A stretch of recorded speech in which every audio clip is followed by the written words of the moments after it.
រដ្ឋាភិបាលនិងដៃគូជំរុញការងារសមរម្យសម្រាប់កម្មករក្រៅប្រព័ន្ធខេត្តសៀមរាបរាជរដ្ឋាភិបាលកម្ពុជារួមជាមួយអង្គការសង្គមស៊ីវិលសហជីពនិងវិស័យឯកជនបានអំពាវនាវឲ្យពង្រឹងកិច្ចសន្ទនាសង្គមនិងពង្រីកការគ្របដណ្ដប់ប្រព័ន្ធគាំពារសង្គមសម្រាប់កម្មករនិងអ្នកប្រកបរបរក្នុងសេដ្ឋកិច្ចក្រៅប្រព័ន្ធគណៈរដ្ឋាភិបាលបន្តជំរុញការអនុវត្តគោលនយោបាយដើម្បីធ្វើឲ្យវិស័យនេះកាន់តែមានភាពផ្លូវការនិងទទួលបានអត្ថប្រយោជន៍សង្គមកាន់តែទូលំទូលាយការអំពាវនាវនេះធ្វើឡើងក្នុងវេទិកាសន្ទនាសង្គមស្ដីពីឆ្ពោះទៅការងារសមរម្យនិងគាំពារសង្គមសម្រាប់កម្មករក្នុងសេដ្ឋកិច្ចក្រៅប្រព័ន្ធនិងសហគ្រាសធុនតូចនិងមធ្យមដែលរៀបចំដោយសមាគមសម្ព័ន្ធសហគមន៍កសិករកម្ពុជាសហការជាមួយសមាគមប្រជាធិបតេយ្យឯករាជ្យនៃសេដ្ឋកិច្ចក្រៅប្រព័ន្ធអង្គការបន្ទាយស្រីនិងអង្គការអុកស្វាមកម្ពុជាវេទិកានេះមានអ្នកចូលរួមជាង500នាក់ដែលក្នុងនោះប្រមាណ 65% ជាស្ត្រីរួមមានតំណាងក្រសួងស្ថាប័នរដ្ឋអាជ្ញាធរមូលដ្ឋានសហជីពអង្គការសង្គមស៊ីវិលវិស័យឯកជននិងអ្នកប្រកបរបរក្នុងសេដ្ឋកិច្ចក្រៅប្រព័ន្ធ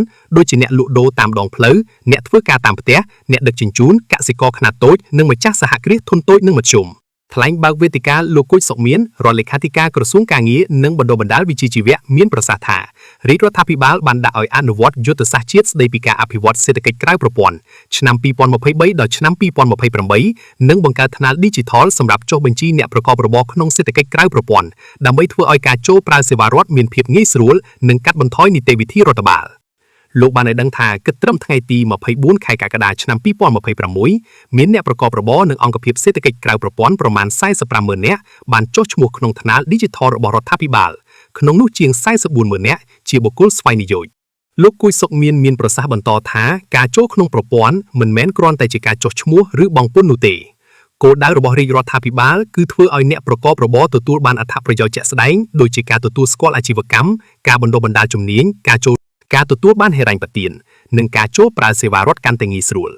លោកបានបន្ថែមថារដ្ឋាភិបាលក៏ទទួលស្គាល់ថានៅតែមានគម្លាតរវាងគោលនយោបាយនិងការអនុវត្តជាក់ស្ដែងកម្មវិធីណាមួយនឹងមានប្រយោជន៍លុះត្រាតែប្រជាពលរដ្ឋដឹងនិងអាចចូលប្រើបានហើយសេវា Digital នឹងមានន័យលុះត្រាតែអ្នកប្រើប្រាស់យល់និងមានអ្នកជួយនៅពេលជួបបញ្ហ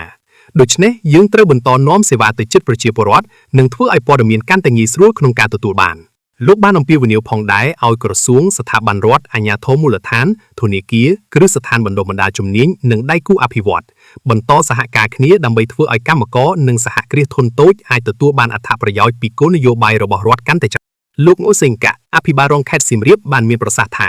វេទិកានេះបានបង្កើតឱកាសសម្រាប់ភាគីពាក់ព័ន្ធធ្វើកិច្ចសន្ទនាផ្លាស់ប្ដូរយោបល់និងស្វែងរកដំណោះស្រាយរួមដើម្បីពង្រឹងការងារសមរម្យការគាំពារសង្គមនិងការអភិវឌ្ឍសេដ្ឋកិច្ចប្រកបដោយបរិយាបន្នលោកងូសេងកាបានមានប្រសាសន៍បន្តទៀតថាវេទិកានេះមិនត្រឹមតែជាកន្លែងសម្រាប់ការពិភាក្សាប៉ុណ្ណោះទេប៉ុន្តែជាយន្តការសំខាន់ក្នុងការពង្រឹងកិច្ចសហការរវាងរដ្ឋវិស័យឯកជនអង្គការសង្គមស៊ីវិលនិងដៃគូអភិវឌ្ឍន៍ដើម្បីស្វែងរកដំណោះស្រាយដែលឆ្លើយតបទៅនឹងតម្រូវការរបស់កម្មករនិងអ្នកប្រកបរបរក្នុងសេដ្ឋកិច្ចក្រៅប្រព័ន្ធ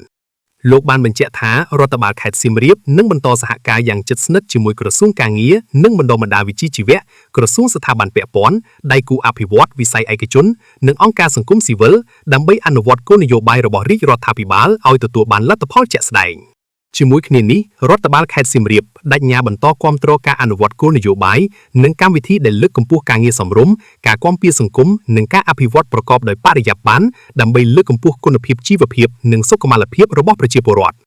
ចំណែកលោកស្រីភៀនសុផាន់នាយិកាអង្គការអុកស្វាមកម្ពុជាមានប្រសាសន៍ថាវេទិកានេះជាផ្នែកមួយនៃកិច្ចសហប្រតិបត្តិការរវាងក្រសួងការងារអង្គការអុកស្វាមនិងអង្គការដៃគូដោយមានការគាំទ្រហិរញ្ញវត្ថុពីរាជរដ្ឋាភិបាលបែលហ្សិកក្នុងគោលបំណងពង្រឹងប្រព័ន្ធគាំពារសង្គមនិងកិច្ចសន្ទនាសង្គមលោកស្រីមានប្រសាសន៍បន្តទៀតថាវេទិកានេះផ្ដល់ឱកាសឲ្យកម្មករអ្នកប្រកបរបរក្នុងសេដ្ឋកិច្ចក្រៅប្រព័ន្ធសហគ្រាសធុនតូចនិងមធ្យមអាចលើកឡើងពីបញ្ហាប្រឈមតម្រូវការនិងសំណូមពររបស់ពួកគេទៅកាន់ស្ថាប័នរដ្ឋដើម្បីស្វែងរកដំណោះស្រាយដែលមានប្រសិទ្ធភាពតម្លាភាពនិងគណនេយ្យភាព